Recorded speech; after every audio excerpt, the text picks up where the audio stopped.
All right, today we're going on a little trip back in time, and I mean way back, over 4,000 years ago. We're heading to a world with no paper, no computers, and definitely no Microsoft Excel. We're going to see how one of the world's very first empires managed its entire economy using, well, basically a super advanced system of clay tablets. Let's get into it. So, picture this. You're in southern Mesopotamia, what's now modern-day Iraq. This is the home of the Ur-III dynasty, one of history's first truly centralized states. Now, this wasn't just a handful of cities that kind of agreed to get along. This was a huge, tightly controlled empire. They were managing enormous resources and a massive population, which, of course, raises a huge question. I mean, really think about that. How do you possibly keep track of every single resource, every worker, every finished product across a whole kingdom? How do you make sure people are doing their jobs, prevent corruption, and actually plan for the future? Well, their answer was not only ingenious, it was completely revolutionary. So what was their secret? It all came down to their incredibly sophisticated administrative system. See, the economy had shifted away from being run by the temples and was now managed directly by the king's palace. And that meant everything was being centrally controlled. Just imagine these enormous state-run workshops buzzing with artisans. We're talking industrial-scale production of things like textiles, furniture, fancy metalwork, the whole shebang. Now, to run something that big, you need way more than just a king pointing and giving orders. You need a real system. And this was their most important tool, the humble clay tablet. It was their hard drive, their server, their spreadsheet, all rolled into one. They used these to meticulously document every single aspect of economic life, creating this incredibly detailed record of, well, everything. But who was writing all this stuff down? Well, this whole complex machine wasn't run by the weavers or the carpenters themselves. Oh no. It was operated by a whole class of professional administrators, an army of bureaucrats whose entire job was to track, record, and manage the state's economic engine. And you can see here it was a whole hierarchy. At the top, you had the chief scribes, the dubsar, who were kind of the CEOs of the operation. Then you had controllers who kept track of all government property. Sealing officials acted like auditors, stamping tablets with their seals to make them official. And then you had the overseers. These were the frontline managers, the ones on the workshop floor, recording every bit of wool, every single tool, and, most importantly for our story, every single day of labor.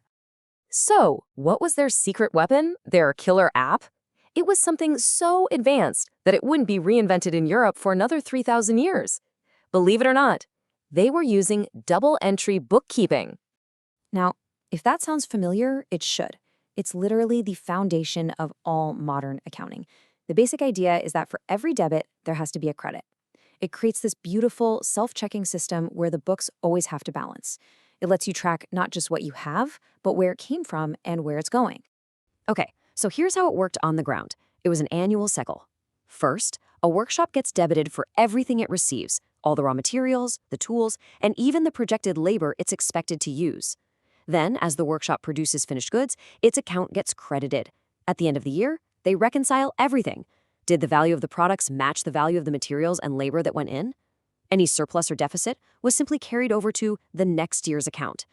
It's like a kingdom-wide performance review, all written in clay. And here is the proof, right here in the clay. Just look at this thing. This is a 12-column annual account for a workshop of gem cutters. It lists all the raw materials they got, like topaz and carnelian, all the finished products they made. It even lists expenses for the workers. The level of detail here is just, it's mind-blowing. Now, let's zoom in on something really fascinating. How they tracked their most valuable resource of all. People. Human labor. I mean, how do you quantify a person's work? How do you put that on a balance sheet? They had a simple but absolutely brilliant solution. They created a standard unit of measurement. Everything was quantified in terms of the man day or the woman day. This was their basic metric, representing one full day of work from one person. It's a simple idea, right? But it allowed them to calculate labor costs, project how long a job would take, and measure workshop productivity with incredible accuracy. And this quote from one of the sources really drives it home. This wasn't a casual, hey, did you work today kind of thing. This was a meticulous daily process. Every single day, for every single worker, a record was made. So how did they actually do it?